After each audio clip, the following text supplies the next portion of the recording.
Bonjour à tous, bonjour à toutes. Bienvenue ce matin pour ce webinaire, donc en présence de nos trois invités.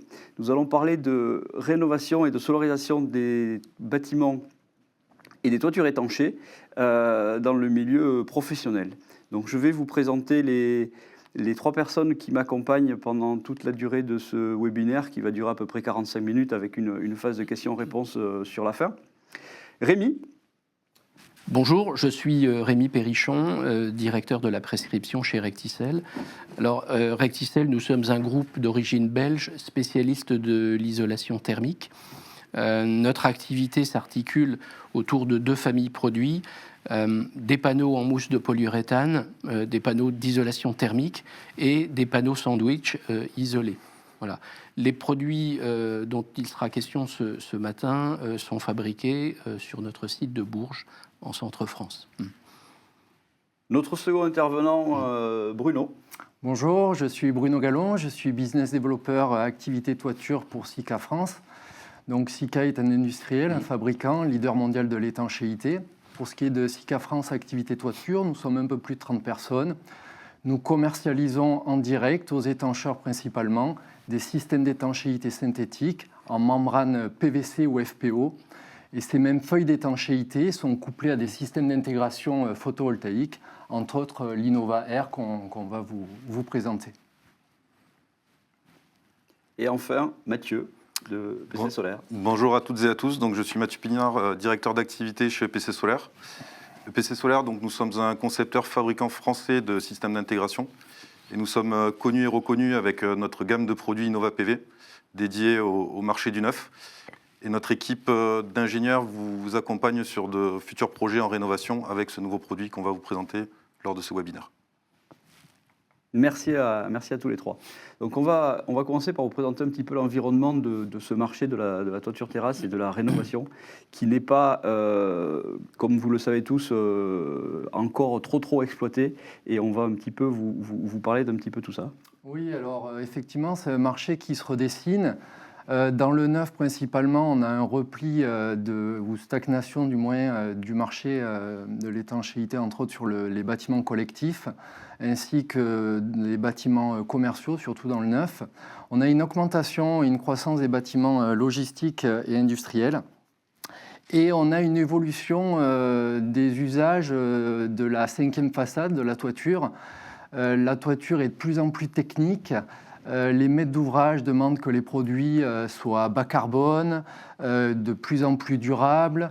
On demande de la rétention en eau en toiture. On peut voir de la végétalisation aussi dessinée sur certaines toitures pour aussi un côté esthétique. C'est un marché pour les étancheurs de plus en plus technique qui demande un accompagnement de plus en plus.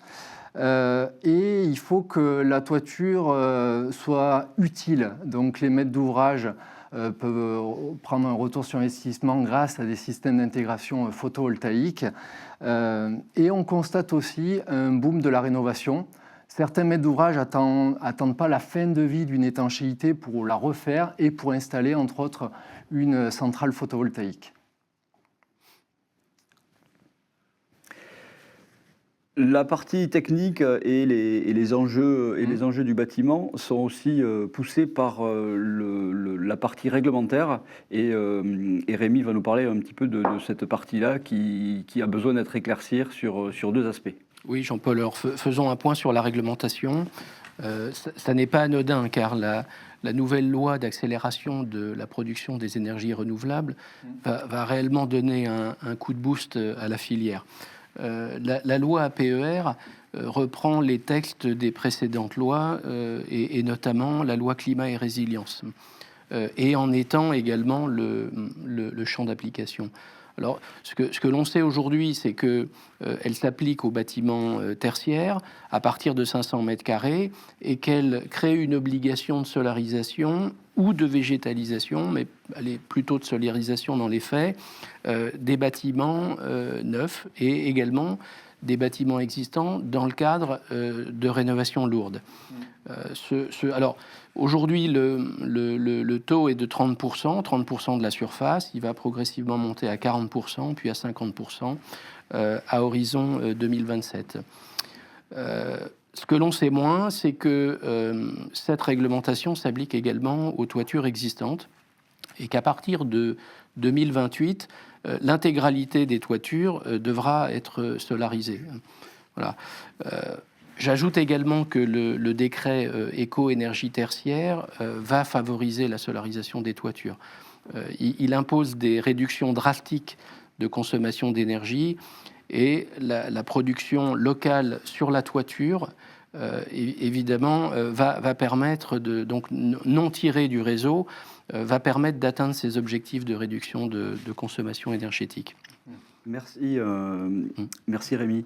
Un point que l'on connaît moins, puisque aujourd'hui beaucoup de monde dans la profession est quand même familier avec cette loi APER, c'est la loi sur la transition énergétique et la croissance verte, qui concerne la partie isolation. Et là, Rémi, si tu pouvais nous rajouter quelques éléments là-dessus, je pense que c'est important de le resituer. C'est un décret de mai 2016 qui crée une obligation d'isolation en cas de travaux importants. Et cette obligation d'isolation, elle doit, en termes de performance, conduire à des résistances thermiques qui sont celles de la RT élément par élément.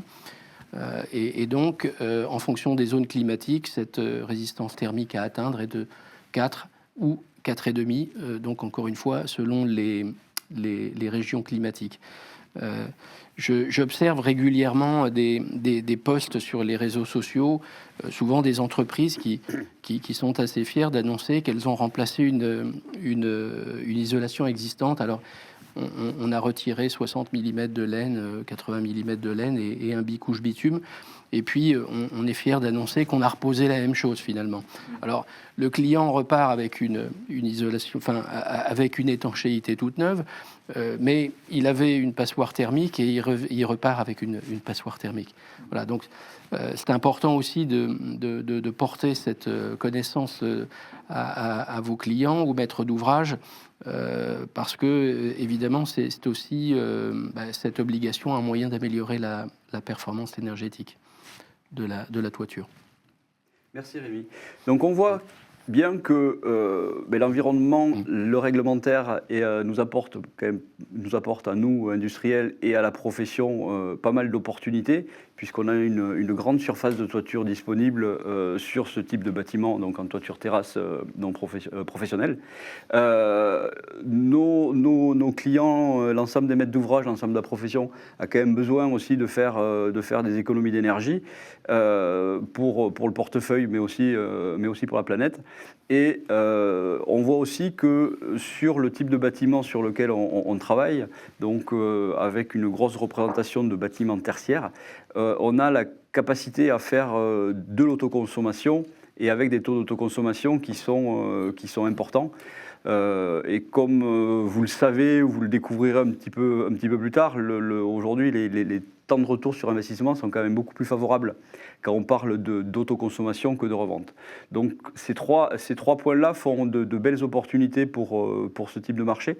Par contre, il faut bien avoir en tête que tout n'est pas simple, c'est-à-dire que bien qu'on ait une grande surface disponible au niveau de nos toitures, la capacité et le nombre de toitures vraiment, ce qu'on appelle PV ready, c'est-à-dire qui ont été dimensionnées et aptes à recevoir du photovoltaïque, est quasiment nul. C'est-à-dire il y a 20 ans, on ne se souciait pas trop de se dire ok, est-ce que mon bâtiment pourra supporter des panneaux. Donc on se retrouve avec beaucoup de toitures, mais dans la rénovation qui ne sont pas du tout aptes à recevoir des panneaux. On a également sur ce marché-là le besoin quasi absolu de pouvoir maintenir l'activité sous le bâtiment pendant les travaux. Quand on parle de grandes surfaces alimentaires, de grandes surfaces de sport ou de bricolage, il n'est pas question d'arrêter pour faire des travaux. Et évidemment, le point important, c'est de pouvoir avoir les systèmes qui vont bien pour la suite, pour pouvoir assurer le bâtiment dans sa continuité. Donc, de belles opportunités, mais quand même de gros challenges. On peut peut-être préciser que sur les opportunités, le potentiel représente plus de 100 millions de mètres carrés, et que voilà, c'est quand même un chiffre qui est assez gigantesque. 100 millions de mètres carrés, si on le transforme en mégawatts et en gigawatts, c'est des chiffres qui sont, je crois, autour de 10 gigawatts. C'est un petit peu l'idée. Donc, c'est vraiment des choses qui sont à prendre en considération. Évidemment, tout ne se fera pas en un an, mais toutes ces rénaux étalées sur 20 ans, ça représente quand même des opportunités qui sont très intéressantes. Donc on a vu au niveau de la réglementation et au niveau des opportunités terrain qu'il y avait vraiment des choses à faire. Nous, notre idée, ce qu'on veut montrer là, c'est de travailler pour faire des choses qui soient utiles. On va essayer de rénover et de solariser, et pas que solariser. C'est-à-dire, aujourd'hui, on a un réel besoin, si on veut respecter les règles du jeu, c'est de poser des systèmes photovoltaïques sur des étanchéités qui soient aptes à recevoir du photovoltaïque et qui soient neuves, puisqu'on va mettre une centrale photovoltaïque sur un bâtiment, la centrale est censée durer 20-25 ans. Il faut que les deux, au niveau étanchéité et niveau photovoltaïque, les deux durées soient concomitantes. Donc c'est vraiment le bon moment pour faire une rénovation d'étanchéité. Et la chose que l'on a vue par ailleurs avec Rémi, c'est au niveau de l'isolation. Donc solariser et produire l'électricité, c'est bien. Essayer de faire performer sa toiture en isolant mieux que ce que c'était, c'est aussi très important. Donc le fait de remplacer l'étanchéité et remplacer l'isolant, c'est certes coûteux, mais par contre ça apporte de vrais bénéfices et en plus c'est une obligation. Donc on va voir avec la suite des slides comment on peut procéder et qu'est-ce que ça nous apporte par la suite. Le point qu'on n'a pas résolu, si on veut revenir à un système quasi neuf, c'est comment on fait pour conserver la tôle d'acier nervuré. Parce qu'une tôle d'acier nervuré, ça a été fait à l'origine pour supporter le complexe d'étanchéité et les charges climatiques, mais par contre, ça n'a pas été prévu pour recevoir du photovoltaïque. Donc là, peut-être, Mathieu, un éclaircissement sur cette partie-là. Tout d'abord, le point de réduire les charges, c'est Rémi qui va nous expliquer d'accord. comment le... Oui, il y a effectivement deux aspects. Il y a réduire les charges sur la structure, et puis il y a effectivement, comme tu le disais Jean-Paul, comment valider la TAN existante. Alors, l'idée est finalement relativement simple, puisque on constate généralement que sur ces toitures, on est en présence d'une étanchéité bicouche bitume, et d'un isolant, généralement de classe B également, 80 mm de laine de roche, voilà, c'est à peu près le standard, et ça représente un poids de 19 kg par mètre carré. Alors, je rappelle au passage que pour pouvoir recevoir une centrale photovoltaïque, il faut un isolant de classe C. Donc les complexes d'étanchéité existants, complexes étanchéité-isolation, ne sont pas propres aujourd'hui à recevoir une centrale photovoltaïque. Alors, ces 19 kilos que l'on va enlever donc vont alléger la structure.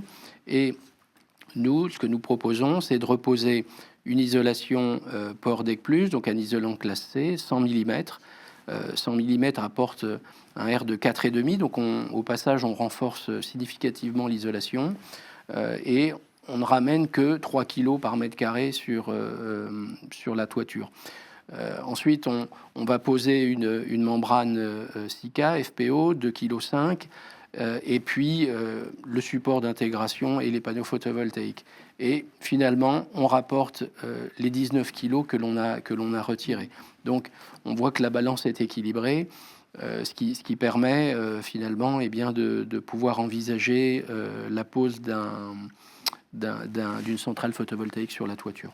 Si je peux rajouter, tout comme l'isolant, il faut qu'il soit de classe C. La membrane d'étanchéité synthétique, il faut qu'elle soit d'une épaisseur minimum de 15 dixièmes jusqu'à 20 dixièmes et posée en lait de 1 mètre pour éviter un certain flapping et un renforcement de la fixation mécanique de cette dernière. Ok. Merci à tous les deux. Donc on voit que sur cette partie allègement ou réduction du poids de la toiture, on arrive à avoir une équation qui est, on va pas dire parfaite, mais qui s'équilibre entre le fait du poids qu'on avait avant la rénovation et après la rénovation, plus le photovoltaïque. Maintenant, reste à se dire, OK, qu'est-ce qui se passe au niveau des charges photovoltaïques qui sont amenées sur la toiture? Alors, sur cette slide... Je suis un peu en avance. Oui, tu es un peu en avance, en effet. Alors, sur cette slide, on a voulu montrer un tableau qui répond à la demande de la maîtrise d'ouvrage et de la réglementation, comme l'a dit Rémi. on demande que les produits soient de plus en plus bas carbone et on a un outil qu'on transmet, que ce soit au maître d'ouvrage ou au maître d'œuvre ou aux étancheurs, qui fait une comparaison du bilan carbone d'un procédé, comme l'a dit Rémi, de l'ancien procédé d'étanchéité qui est déposé, c'est-à-dire une laine de roche et un bitume bicouche, qui est comparé à un isolant PowerDeck Plus PIR et une membrane d'étanchéité FPO par exemple. Et on peut se rendre compte via ce comparatif CO2 que le nouveau complexe d'étanchéité est 3 fois plus faible en carbone que l'ancien. Sur un bâtiment de 3000 m² par exemple, la différence est de 116 tonnes CO2 par mètre carré. Ce nouveau complexe d'étanchéité, comme on peut le voir aussi sur la slide, a 2 produits qui sont labellisés C2E. Le PowerDeck Plus est labellisé C2E, ainsi que la membrane TS77 20ESR.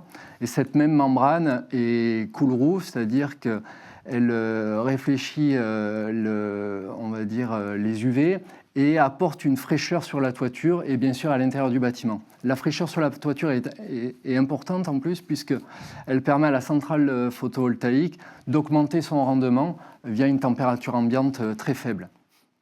Ce qu'on peut rappeler aussi, c'est que le complexe d'étanchéité est Beyrouth T3, complexe d'étanchéité ou juste le complexe ou dans sa globalité pour d'autres procédés. Voilà. Une chose importante, le C2E fonctionne sur les bâtiments rénovation et climatisés. C'est la prérogative. Et pour le package isolant plus membrane, on peut obtenir jusqu'à 8,50 € d'aide via cette labellisation C2E. Donc sur un bâtiment de 10 000 m², c'est des apports pour le maître d'ouvrage pour réduire la facture globale de la rénovation très important. Merci Bruno. Donc comme je l'ai introduit un petit peu trop rapidement, on a effectivement allégé les charges de la toiture avec le procédé Lightroof. Et maintenant, on va se poser la question, comment on fait pour répartir les charges? Et là, c'est Mathieu qui... Donc il y a un vrai enjeu sur le choix des matériaux, là, comme on le disait, pour essayer d'alléger la rénovation de la toiture et de pouvoir y intégrer le surplus lié au photovoltaïque, à l'installation photovoltaïque. Et donc le cœur du problème va être du coup de pouvoir dimensionner ce qu'on appelle le support TAN, donc une tôle en acier nervuré ou un bac support d'étanchéité. Et on va revenir au cœur de cette problématique-là. Initialement, quand le bâtiment a été construit il y a plus de 10 ou 15 ans, en fait, cette tôle en acier nervuré a été dimensionnée, comme le disait Jean-Paul, pour prévoir des charges climatiques, un isolant, une étanchéité, et vous avez un schéma qui représente donc cette charge qu'on dit qui est donc répartie sur toute cette TAN.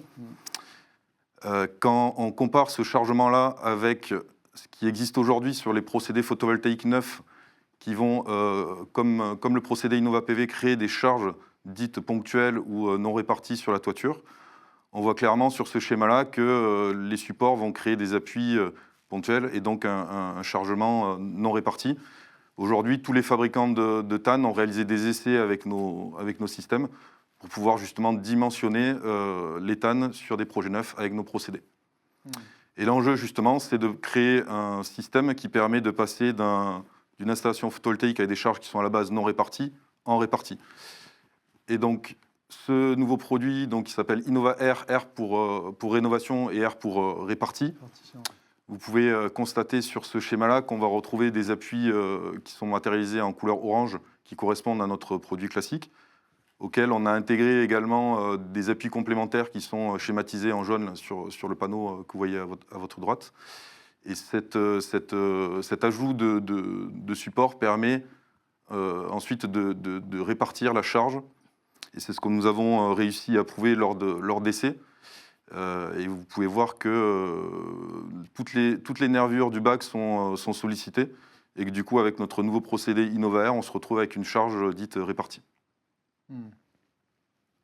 Ok, donc dans le fonctionnement pur, cela engendre un dimensionnement beaucoup plus facile peut-être? Tout à fait, donc on va se retrouver donc, sur un dimensionnement comme l'a été fait initialement le bâtiment, avec des abacs sur le bac, c'est-à-dire qu'on va prendre la fiche technique du bac et lire quelle charge nous avons sur un projet, quelle charge climatique, et pouvoir dimensionner directement le bac avec cette fiche classique en répartie. Ok. Donc ça nous permet d'avoir une plus qu'un dimensionnement, en fait, une vérification Oui. assez rapide de l'existant en se basant sur la fiche technique et les charges climatiques et les charges permanentes qui sont rapportées. Et les portées existantes. Et les portées existantes. Tout à fait. Donc notre procédé reste éprouvé sur le marché français. Hein. Je le disais, c'est plus de 100 MW crête qui ont été installés en France cette année. Donc à la base, il y a quand même nos supports InnovaPV qui sont utilisés en thermosoudé sur ce procédé InnovaAir, auquel on vient rajouter en plus d'autres rails. L'ensemble de ces rails sont en aluminium, donc un matériau qui est quand même recyclable, qui a aussi un avantage, c'est qu'en termes de durée de vie, qui résiste bien aux intempéries, aux UV, donc pour un projet qui va être mené sur plus de 25 ou 30 ans, c'est vraiment bien d'utiliser de l'aluminium. Comme on le disait, donc le gros enjeu pour nous, c'est de ne pas avoir à changer donc cette tôle en acier nervuré. Nous avons obtenu une ETN avec le bureau de contrôle Alpes Control qui nous permet d'avoir un système qui est sous-décennal et qui est assurable par nos installateurs et également qui bénéficie d'une assurance décennale côté EPC solaire. L'avantage de notre système, c'est de pouvoir toujours utiliser des systèmes de panneaux classiques tels qu'on les connaît aujourd'hui, qui ont des rendements importants et qui permettent de maximiser la puissance au mètre carré installable sur une toiture rénovée. Merci Mathieu. Donc, une fois qu'on a vu nos beaux produits, c'est un peu la question, enfin le fait qu'on a eu quand on a fini de travailler sur nos produits, on a une belle étanchéité toute neuve, on a un bel isolant tout propre, tout neuf, on a un système de fixation qui répartit les charges, on a des panneaux. Par contre, tout ça, c'est pas suffisant, c'est nécessaire, mais c'est pas suffisant. Puisque il faut qu'on soit tous d'accord, on travaille sur de l'existant, c'est-à-dire l'existant, comme son nom l'indique, ça a vécu. Il s'est passé des choses sur le bâtiment, il a pu vieillir, il a pu recevoir des intempéries, il a pu être chargé par d'autres systèmes, il a vécu. Donc on a vraiment besoin d'avoir des diagnostics qui sont très précis de ce qui s'est passé sur ce bâtiment. Donc ces diagnostics, on en a identifié 3 forts et qui sont complètement vraiment obligatoires maintenant. C'est des diagnostics, donc le premier c'est relativement à l'étanchéité. Quand on parle d'étanchéité, vous allez dire, ouais, de toute manière on l'enlève, donc il n'y a pas grand-chose à faire. Ben si, parce que y a beaucoup de choses qui sont à vérifier, notamment.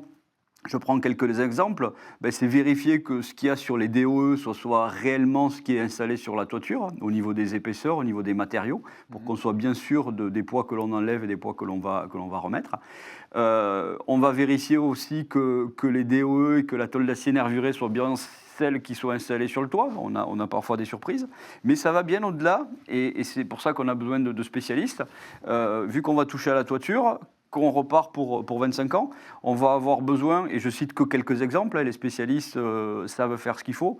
On va par exemple vérifier tout ce qui est évacuation des eaux pluviales, au niveau des dimensions, au niveau du nombre.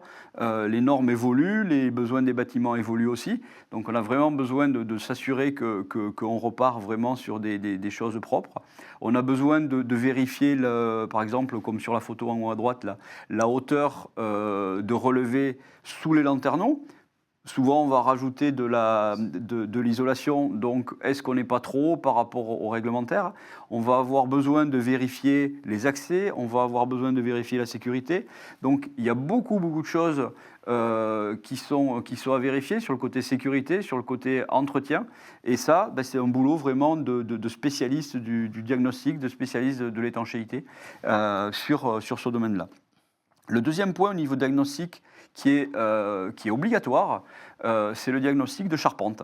On va rajouter du poids, ou en tout cas on va faire une modif sur la toiture, on va essayer d'équilibrer, mais on va quand même toucher.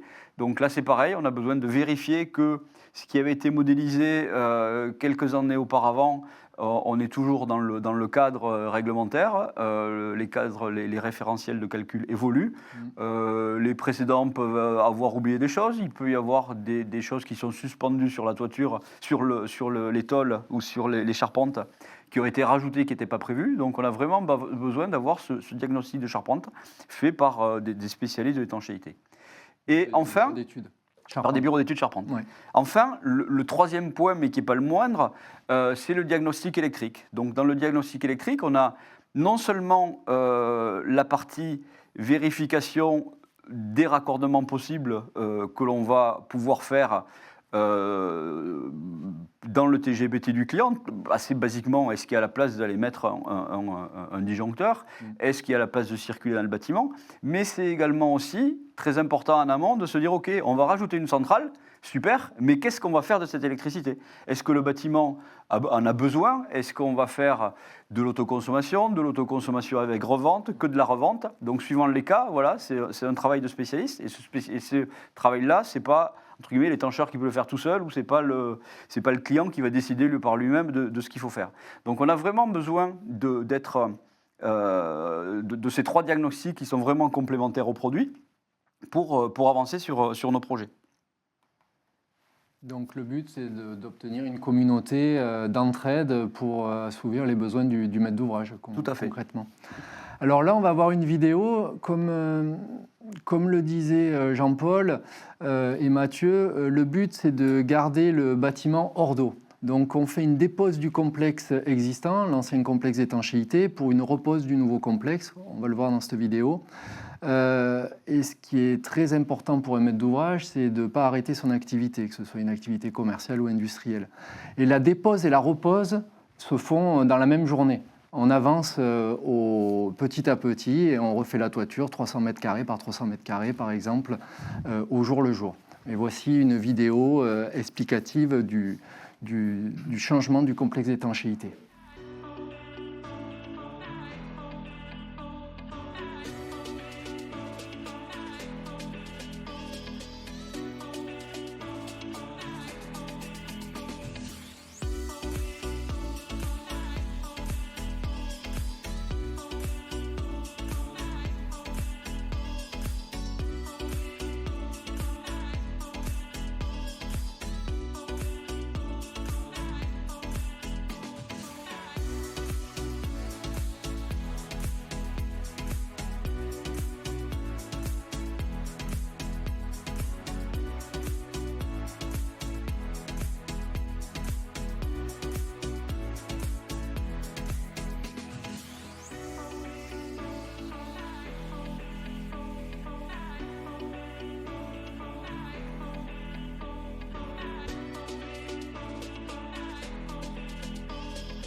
Alors, comme le disait Jean-Paul, cette photo montre le travail de l'étancheur et ce qu'il peut apporter au maître d'ouvrage en rénovant complètement la toiture. On en profite pour mettre à jour les éléments de sécurité, par exemple les échelles à crinoline, mettre un espace d'accès au toit plus large et plus facile. On en profite pour rénover les couvertines, mettre des garde-corps. On est sur une toiture qui devient technique, donc il faut avancer avec des éléments qui vont dans ce sens. Ensuite, là on peut voir le nouveau complexe global. On a un isolant de classe C, comme l'a dit Rémi, et pire. ultra léger, 3 km². On pose une membrane fixée mécaniquement, PVC, Sika plongé ou FPO Sarna fileté, 15 dixièmes d'épaisseur minimum. Cette même membrane donc, est fixée mécaniquement en lait de 1 mètre, c'est primordial. Et ensuite, on vient rapporter le système d'intégration PV, Innova Air, qui est thermosoudé à l'air chaud. On n'utilise aucune flamme, que ce soit pour la jonction des laits de membrane, ainsi que la thermosoudure du système d'intégration sur l'étanchéité. C'est vrai, on n'en a pas reparlé de ce point-là concernant les avantages de la membrane synthétique. Un des points au niveau de l'étanchéité en rénovation, c'est le point de la problématique du feu au moment des travaux. Le fait d'avoir des produits où on n'utilise pas de flamme est un vrai avantage pour la sécurité de tous sur un bâtiment qui est en activité. Oui, complètement. Des gros groupes nationaux français en rénovation n'utilisent plus de flammes, donc plus de bitume, sur la rénovation des toitures. Alors cette photo, donc on le montre à droite la thermosoudure du système d'intégration à l'air chaud, et on peut voir donc le système d'intégration en aluminium où un panneau cadré est posé sur le système d'intégration. On voit le panneau est tenu au système d'intégration via une bride. Si dans le temps on a un panneau qui HS suite à des problèmes techniques ou à des problèmes météorologiques, on a l'avantage de pouvoir, dans les années, pouvoir changer le panneau. Ou s'il y a une évolution des panneaux aussi, parce qu'il y a une évolution, c'est une technologie qui avance très vite, dans 10-15 ans, des panneaux qui produisent 2 fois plus, on pourra les changer sans aucun problème, en démontant la bride et en remettant d'autres panneaux de dimension égale ou légèrement différentes. Ok. Donc là, un petit résumé d'une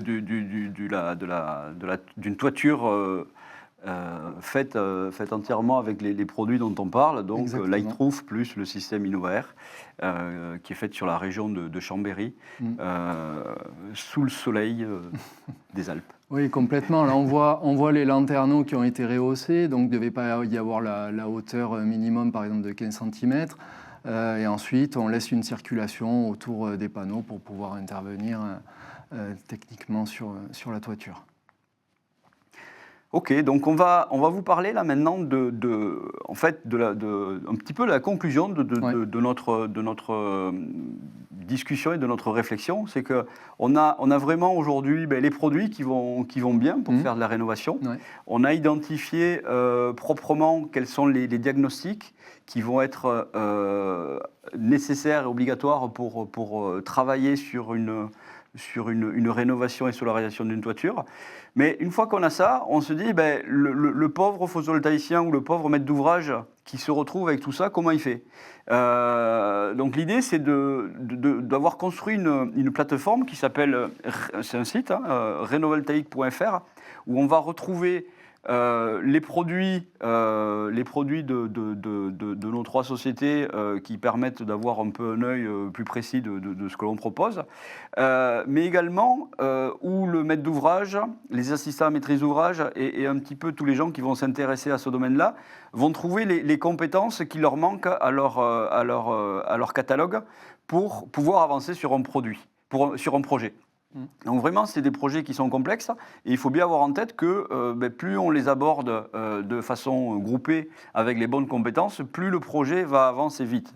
On a vu beaucoup de projets qui avaient du mal à avancer. Pourquoi ? Parce qu'il manquait un élément, parce que le photovoltaïcien ne savait pas trop comment avancer, il voulait mettre des panneaux, mais il n'était pas sûr, il ne savait pas, machin, et le projet finit par tomber à l'eau parce que le maître d'ouvrage en face, il se rend compte qu'il y a quand même des trous à la raquette et il dit non pour avancer. Donc vraiment, le but de la plateforme, c'est de fournir tout un tas de choses, tout un tas de produits et de services qui vont permettre à des gens qui ne sont pas forcément super compétents sur tous les sujets de trouver le chaînon manquant pour qu'ils puissent avancer sur le projet. Et l'idée de cette plateforme, c'est vraiment de réunir un écosystème où on va pouvoir trouver rapidement les sociétés qui sont complémentaires à nos activités. Un photovoltaïcien va, par exemple, s'il a un projet, trouver localement le diagnostiqueur étanchéité, le diagnostiqueur charpente qui puisse intervenir sur le projet en complément de son étude photovoltaïque pour dire ok, il y a besoin de faire ça, ça, ça et ça, et d'arriver à chiffrer un coût qui est bien propre et sans surprise pour le client final. Donc c'est vraiment une plateforme de service où chacun est indépendant, mais chacun va trouver son expert complémentaire à son activité. Ce qu'on peut rajouter, on le voit ensuite dans cette slide par région, c'est que le but c'est de rapprocher des gens qui sont localement proches. Aller prendre, en étant à Lille, aller prendre un bureau de diagnostic charpente à Marseille, c'est peut-être pas le plus facile. Donc là, on essaye de regrouper et allez vous inscrire sur le site. C'est comme ça que les adresses postales de chaque entité sera présente et vous pourrez vous rapprocher, au moins un étancheur pourra se rapprocher d'un charpentier, enfin d'une étude, un diagnostiqueur de charpente à côté de chez lui, ce qui facilite les choses pour les maîtres d'ouvrage. Tout à fait, c'est le but de la plateforme. On voit un petit exemple sur la charpente, comment ça se présente, donc on explique pourquoi c'est obligatoire, c'est quoi le métier du diagnostiqueur, et ensuite on a quelques exemples de personnes et de sociétés qui se sont inscrites, leur champ d'action, leur adresse, vraiment leur point fort, ouais. Et comme ça, un développeur, un bureau d'études photovoltaïques qui a besoin vraiment d'une complémentarité sur cette partie-là, il va trouver tout de suite à qui s'adresser, et avec des gens qui ont préalablement été formés à nos produits, qui ont été formés à la méthode, et tout ça, ça permet de faire avancer les choses plus rapidement. La partie bureau de contrôle est aussi associée là-dedans, où les bureaux de contrôle, notamment Alpes Control, a été formé, connaît nos produits, connaît le process, et voilà, tout ça, ça permet d'avancer plus rapidement et de faire aboutir les projets. C'est vraiment le but de cette plateforme, d'échanger, que l'étancheur puisse trouver localement son bureau photovoltaïque pour conseiller son client sur l'opportunité de mettre des panneaux, c'est bien joli. On croise beaucoup d'étancheurs qui nous disent mon client il veut mettre des panneaux. Très bien, mais pourquoi? Qu'est-ce que ça va lui rapporter? Et si on ne lui apporte pas cette compétence-là, il se retrouve tout seul.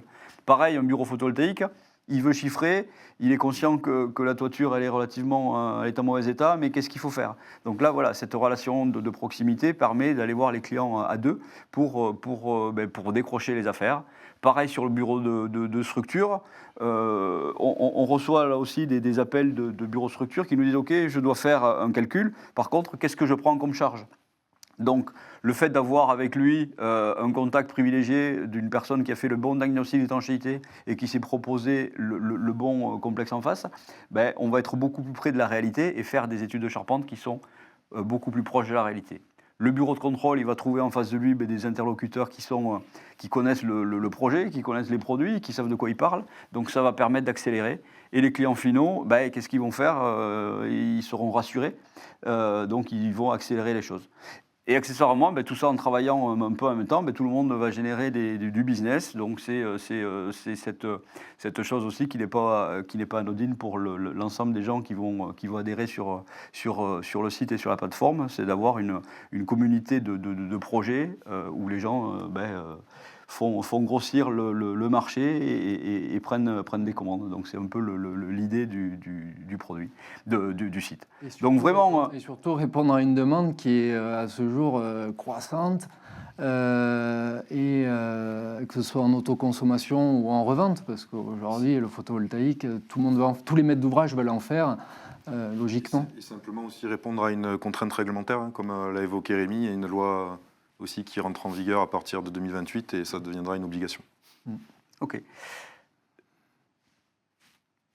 Et pour que tout ça fonctionne, inscrivez-vous sur la plateforme, c'est vraiment important pour que cette communauté croisse de plus en plus vite et avec des gens les plus performants et experts du domaine possible. Donc toutes nos équipes commerciales sont en mesure de former l'ensemble de vos équipes à cette rénovation pour solarisation dans le bon sens. Donc petite conclusion, aujourd'hui on a un marché qui est demandeur, on a des produits, on a une méthode, on a des services, on a vraiment tout l'écosystème. On a la plateforme pour échanger, il n'y a plus qu'à faire des projets. Donc un peu en termes de conclusion, messieurs, c'est ce que je voulais ajouter sur le final de cette petite présentation. Chaque corps de métier, si je comprends bien, donc, peut aller sur le site renovoltaïque.fr et s'identifie de son métier pour s'enregistrer et pour faire vivre cette communauté. Tout à fait. Ok. Je vais essayer de prendre quelques questions sur le site. La première question que j'ai, c'est la vérification de la charpente est-elle nécessaire avec des charges identiques? Oui, alors effectivement, on a montré tout à l'heure que on enlevait 19 kilos, on en rajoute 19, donc la balance est équilibrée. On pourrait se dire finalement, pas besoin d'études de charpente. Hein. Mais en fait, si. Hein. L'étude de stabilité est rendue obligatoire par le DTU 43.5. Et donc le maître d'ouvrage doit faire réaliser une étude de stabilité. C'est là que le bureau d'études structure rentre en jeu aussi, hein, bien évidemment. Donc il y a tout un tas de choses à vérifier, et même si effectivement, intuitivement, on pourrait penser que ça n'est pas nécessaire, ça l'est dans les faits et c'est réglementaire. D'accord. Ok. Les normes changent en effet, et c'est toujours important de refaire un calcul et obligatoire. Ok. Une autre question, me fait un petit peu sourire, mais bon, on va essayer de la prendre quand même. Avantages, inconvénients par rapport à des panneaux légers ou souples. Bon, c'est moi qui m'y colle. Allez, Bon. vas-y. Les avantages, les panneaux légers, les panneaux souples, c'est des belles technos. Le fait d'avoir des panneaux légers, certes, ça apporte beaucoup de choses, puisqu'on cherche tous le poids. Je pense qu'aujourd'hui, il ne faut pas mettre en bagarre les deux solutions. On parle de mobilité.